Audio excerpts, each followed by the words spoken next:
ओम शांति। 28 जनवरी 2024 बाबा के अव्यक्त मधुर महावाक्य। मुरली की रिवाइज डेट 28 नवंबर 1997। मुरली का टाइटल है बेहद की सेवा का साधन रूहानी पर्सनैलिटी द्वारा नज़र से निहाल करना।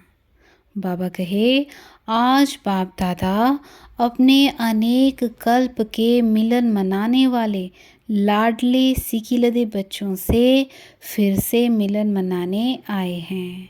अव्यक्त मिलन तो सदा मनाते ही हो, लेकिन अव्यक्त से व्यक्त रूप में मिलन मनाने के लिए सभी बच्चे भारत व विदेश से फिर से अपने घर पहुंच गए हैं।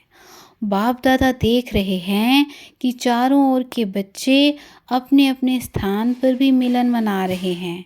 यह मिलन रूहानी अलौकिक मिलन है। इस मिलन में बाप दादा और बच्चों के स्नेह का साकार स्वरूप है। आज बाप दादा अपने बच्चों की रूहानी पर्सनालिटी को देख रहे हैं। हर एक बच्चे की रूहानी पर्सनालिटी कितनी श्रेष्ठ है। ऐसी रूहानी पर्सनैलिटी सारे कल्प में और किसी की भी नहीं है, क्योंकि आप सबकी पर्सनैलिटी बनाने वाला ऊंचे ते ऊंचा बाप है। आप भी अपनी रूहानी पर्सनैलिटी को जानते हैं ना। सबसे बड़े ते बड़ी पर्सनैलिटी है स्वप्न व संकल्प में भी संपूर्ण प्योरिटी की पर्सनैलिटी। नंबरवार हैं, लेकिन फिर भी विश्व की सर्व आत्माओं से श्रेष्ठ हैं। तो बाप दादा हर एक के मस्तक से पर्सनैलिटी की झलक देख रहे हैं। प्योरिटी के साथ साथ सबके चेहरे और चलन में रूहानियत की भी पर्सनैलिटी है। और पर्सनैलिटी क्या होती है? जो खजानों से संपन्न होते हैं उसकी भी पर्सनैलिटी होती है, लेकिन कितने भी बड़े बड़े संपन्न आत्माएं हों, आपके आगे वह संपन्न आत्माएं भी कुछ नहीं हैं, क्योंकि वह भी अविनाशी सुख शांति के खजाने से खाली हैं।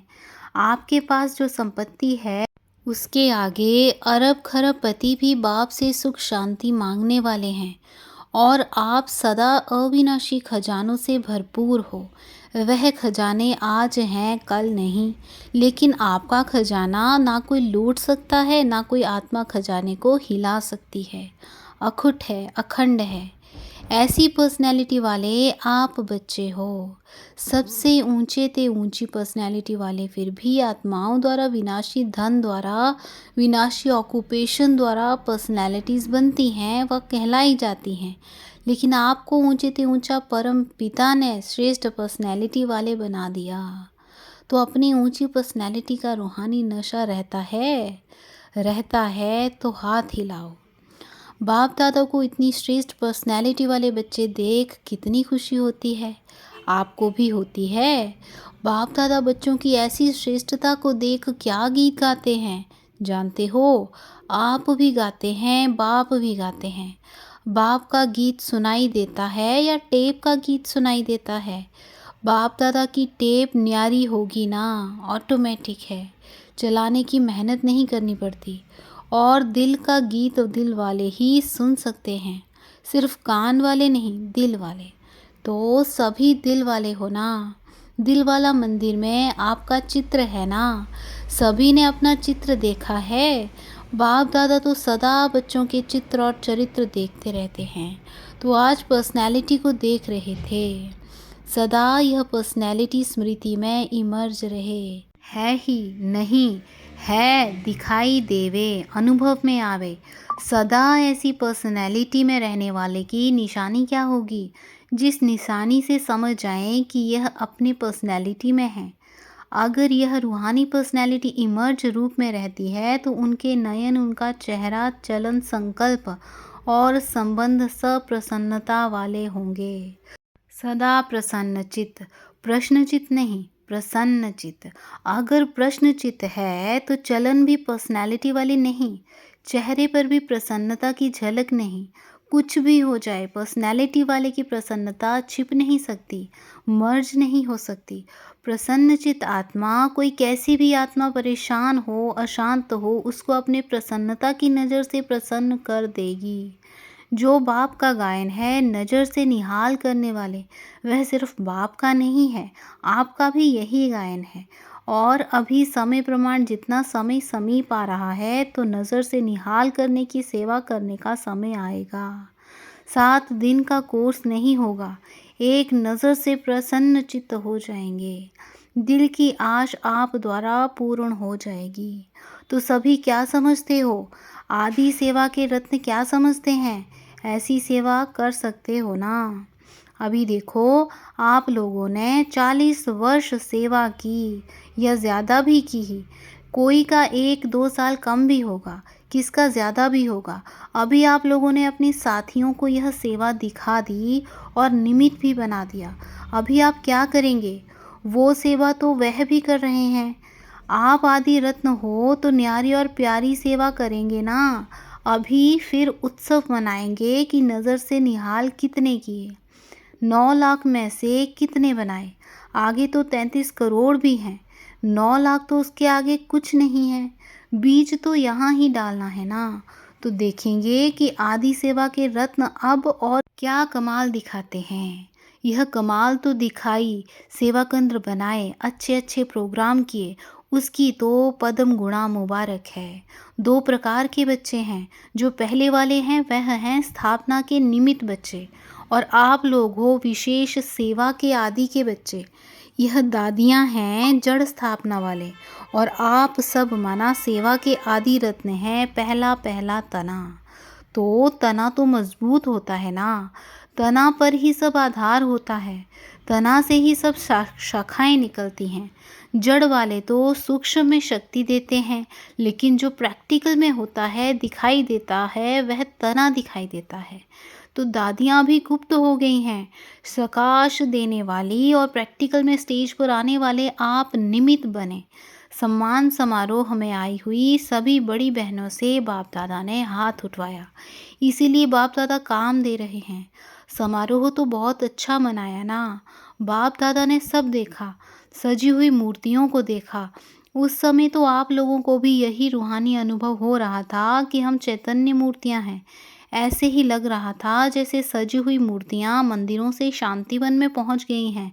तो बाप दादा अभी बच्चों से चाहते हैं कि अभी फास्ट सेवा शुरू करो। जो हुआ वह बहुत अच्छा।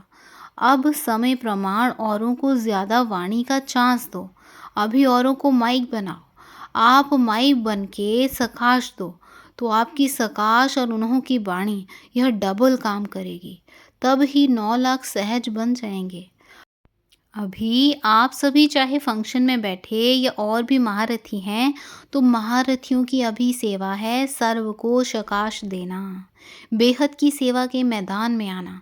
जब बाप अव्यक्त वतन एक स्थान पर बैठे चारों ओर के विश्व के बच्चों की पालना कर सकते हैं, कर रहे हैं, तो क्या आप एक स्थान पर बैठे बाप समान बेहद की सेवा नहीं कर सकते हो?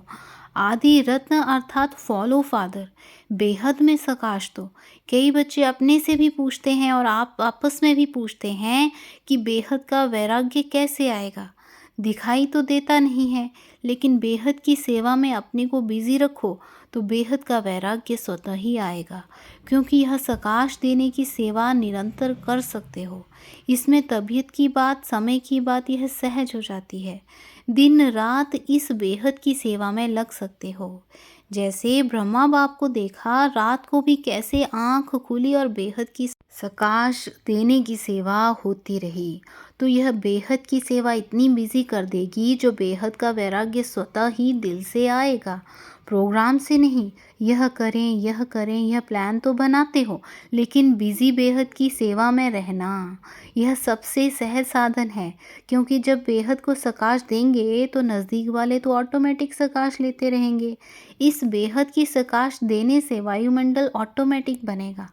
अभी यह नहीं सोचो कि इतने सेंटर के जिम्मेवार हैं व जोन के जिम्मेवार हैं। आप सभी को स्टेट के राजा बनना है या विश्व का? क्या बनना है? विश्व का ना। आदि रत्न हो तो विश्व को सकाश देने वाले बनो। अगर 20 सेंटर, 30 सेंटर या 200-250 सेंटर या जोन यह बुद्धि में रहेगा तो यह भी तना का काम नहीं है। यह तो टाल टालियाँ भी कर सकती हैं। आप तो तना हो, तना से सबको सकाश पहुँचती है।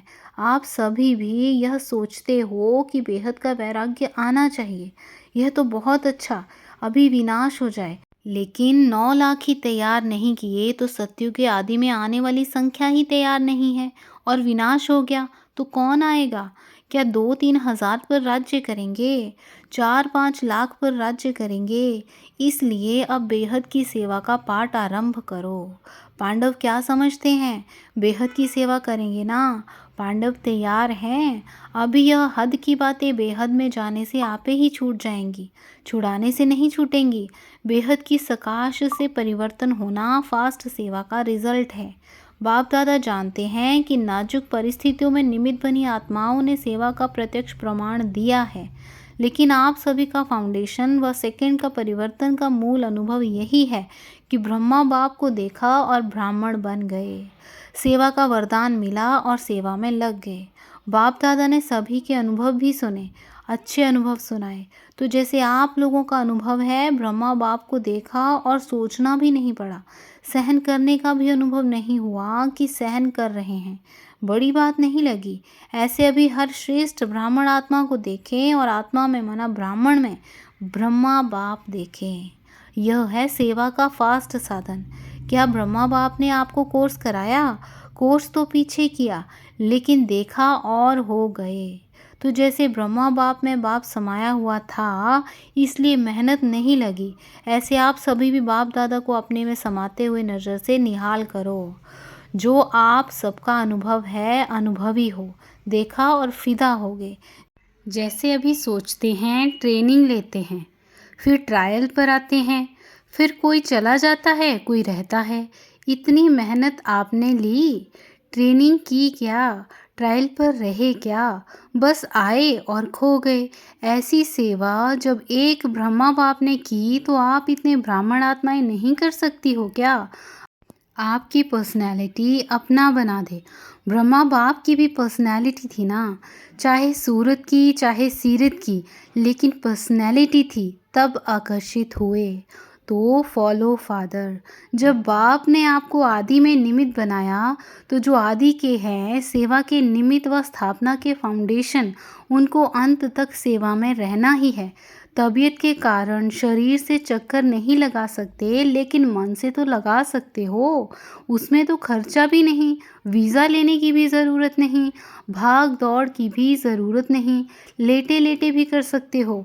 क्या समझते हो? अब ऐसा कोई प्लान बनाओ, नया पाठ शुरू करो। अभी एक फंक्शन तो मना लिया ना, जो सेवा की उसका प्रत्यक्ष फल मिल गया, अभी नई सेवा करो। अच्छा, बाप दादा सिर्फ सामने वालों को नहीं कह रहे हैं, सभी बच्चों को कह रहे हैं। विदेश में भी जो सुन रहे हैं, उन्हों को भी कह रहे हैं। जहाँ भी सुन रहे हैं, चाहे शांतिवन में सुन रहे हैं, चाहे ऊपर पांडव भवन में, चाहे विदेश में, जहाँ भी हैं, वहाँ बाप दादा सभी के लिए कह रहे हैं, अब बेहद के सेवाधारी बनो। समय बेहद की सेवा में लगाओ। बेहद की सेवा में समय लगाने से समस्या सहज ही भाग जाएगी, क्योंकि चाहे अज्ञानी आत्माएं हैं, चाहे ब्राह्मण आत्माएं हैं, लेकिन अगर समस्या में समय लगाते हैं व दूसरों का समय लेते हैं, तो सिद्ध है कि वह कमज़ोर आत्माएं हैं, अपनी शक्ति नहीं है। जिसको शक्ति नहीं हो, पाँव लंगड़ा हो और उसको आप कहो दौड़ लगाओ, तो लगाएगा या गिरेगा। तो समस्या के वश आत्माएं चाहे ब्राह्मण भी हैं, लेकिन कमज़ोर हैं, शक्ति नहीं है, तो वह कहाँ से शक्ति लाएं? बाप से डायरेक्ट शक्ति ले नहीं सकता, क्योंकि कमज़ोर आत्मा है। तो क्या करेंगे? कमज़ोर आत्मा को दूसरे कोई का ब्लड देकर ताकत में लाते हैं, कोई शक्तिशाली इंजेक्शन देकर ताकत में लाते हैं। तो आप सब में शक्तियाँ हैं, तो शक्ति का सहयोग दो, गुण का सहयोग दो। उन्हों में है ही नहीं, अपना दो। पहले भी कहा ना, दाता बनो। वह असमर्थ हैं, उन्हों को समर्थी दो। गुण और शक्ति का सहयोग देने से आपको दुआएं मिलेंगी, और दुआएं लिफ्ट से भी तेज रॉकेट हैं। आपको पुरुषार्थ में समय भी देना नहीं पड़ेगा, दुआओं के रॉकेट से उड़ते जाएंगे। पुरुषार्थ की मेहनत मेहनत के बजाय संगम के प्रारब्ध का अनुभव करेंगे। दुआएं लेना वह सीखो और सिखाओ। अपना नेचुरल अटेंशन और दुआएं। अटेंशन में टेंशन मिक्स नहीं होना चाहिए, नेचुरल हो। नॉलेज का दर्पण सदा सामने है ही, उसमें स्वतः सहज अपना चित्र दिखाई देता ही रहेगा। इसलिए कहा कि पर्सनैलिटी की निशानी है प्रसन्न चित्त। यह क्यों, क्या, कैसे, यह के की भाषा समाप्त। दुआएं लेना और देना सीखो। प्रसन्न रहना और प्रसन्न करना, यह है दुआएं देना और दुआएं लेना। कैसा भी हो, आपकी दिल से हर आत्मा के प्रति हर समय दुआएं निकलती रहें। इसका भी कल्याण हो, इसकी भी बुद्धि शांत हो। यह ऐसा, यह वैसा, ऐसा नहीं, सब अच्छा। यह हो सकता है। दुआएं देने आती हैं, लेने तो आती हैं, देने भी आती हैं। देंगे नहीं तो लेंगे कैसे? दो और लो। यह करे नहीं, मैं करूं। ब्रह्मा बाप का सदा स्लोगन रहा। ब्रह्मा बाप बार बार याद दिलाते रहे, जो कर्म मैं करूंगा मुझे देख और करेंगे। जब दूसरे करेंगे तब मैं करूंगा, यह स्लोगन नहीं। जो मैं करूंगा मुझे देख और करेंगे। नहीं तो स्लोगन चेंज कर दो। और जगदम्बा माँ का विशेष स्लोगन रहा, हुक्मी हुक्म चला रहा है। वह चला रहा है, हम निमित्त बनकर चल रहे हैं। तो दोनों स्लोगन सदा याद रखो। इमर्ज है ही, सुना है, याद तो रहता है नहीं, कर्म में दिखाई दे तो क्या करेंगे? दुआएं लेंगे, दुआएं देंगे कि गिलानी करेंगे, फील करेंगे यह ऐसा, यह वैसा नहीं। उसको दुआएं दो, कमज़ोर है, वशीभूत है। भाषा और संकल्प बदली करो। यह संकल्प मात्र भी ना हो कि यह बदले, नहीं, मैं बदलूं। और बातों में तो मैं का आता है, लेकिन जिस बात में मैं आना चाहिए उसमें और करे तो करें। यह क्या? अच्छा काम होगा तो कहेंगे मैं, और ऐसा कोई काम होगा तो कहेंगे इसने किया, इसने कहा। उल्टा हो गया ना। कोई क्या भी करता है, मुझे क्या करना है, मुझे क्या सोचना है, मुझे क्या कहना है, इसमें मैंपन लाओ। बॉडी कॉन्शियस वाला मैं नहीं, सेवा का मैं। तो ऐसे ही श्रेष्ठ वाइब्रेशन फैलाओ। अभी वाणी कम काम करती है। दिल का सहयोग, दिल के वाइब्रेशन बहुत जल्दी काम कर सकते हैं। अच्छा, अभी 1 मिनट में सभी अपने साइलेंस की शक्ति इमर्ज करो। एकदम साइलेंस मन से, तन से इमर्ज करो। बाप दादा ने डेड साइलेंस की ड्रिल करवाई। अच्छा, चारों ओर के सर्व विशेष आत्माओं को, सदा रूहानी पर्सनैलिटी के नशे में रहने वाली आत्माओं को, सदा बेहद की सेवा में स्वयं को बिजी रखने वाली निमित्त विश्व कल्याणकारी आत्माओं को, सदा ब्रह्मा बाप और जगदम्बा का स्लोगन साकार में लाने वाली, ऊंच ते ऊंच नज़र से निहाल करने की सेवा में सदा रहने वाली बाप समान आत्माओं को बाप दादा और जगदम्बा माँ का याद, प्यार और नमस्ते। हम रूहानी बच्चों की रूहानी माता पिता बाप दादा को याद, प्यार, गुड मॉर्निंग और नमस्ते। शुक्रिया बाबा, शुक्रिया। आज का वरदान, स्वार्थ से न्यारे और संबंधों में प्यारे बन, सेवा करने वाले सच्चे सेवादारी भव। स्वार्थ से न्यारे और संबंधों में प्यारे बन, सेवा करने वाले सच्चे सेवाधारी भव। विश्लेषण, जो सेवा स्वयं को व दूसरों को डिस्टर्ब करे वो सेवा नहीं है, स्वार्थ है। निमित्त कोई ना कोई स्वार्थ होता है, तब नीचे ऊपर होते हैं, चाहे अपना चाहे दूसरे का। स्वार्थ जब पूरा नहीं होता तब सेवा में डिस्टर्बेंस होती है। इसलिए स्वार्थ से न्यारे और सर्व के संबंध में प्यारे बनकर सेवा करो, तब कहेंगे सच्चे सेवाधारी। सेवा खूब उमंग उत्साह से करो, लेकिन सेवा का बोझ स्थिति को कभी नीचे ऊपर ना करे, यह अटेंशन रखो। आज का स्लोगन, शुभ व श्रेष्ठ वाइब्रेशन द्वारा नेगेटिव सीन को भी पॉजिटिव में बदल दो। शुभ व श्रेष्ठ वाइब्रेशन द्वारा नेगेटिव सीन को भी पॉजिटिव में बदल दो। अव्यक्ति साइलेंस द्वारा डबल लाइट फरिश्ता स्थिति का अनुभव करो। करण करावनहार बाप है, कराने वाला सब कुछ करा रहा है। मैं निमित्त करनहार बन कर रहा हूँ। इस स्मृति से कर्तापन के भान को समाप्त कर न्यारे और प्यारे बनो। सब बोझ बाप के आगे समर्पित कर अपने अनादि स्वरूप की स्मृति से अनादि स्वभाव संस्कार धारण कर डबल लाइट स्थिति का अनुभव करो। अच्छा, ओम शांति। ओम शांति।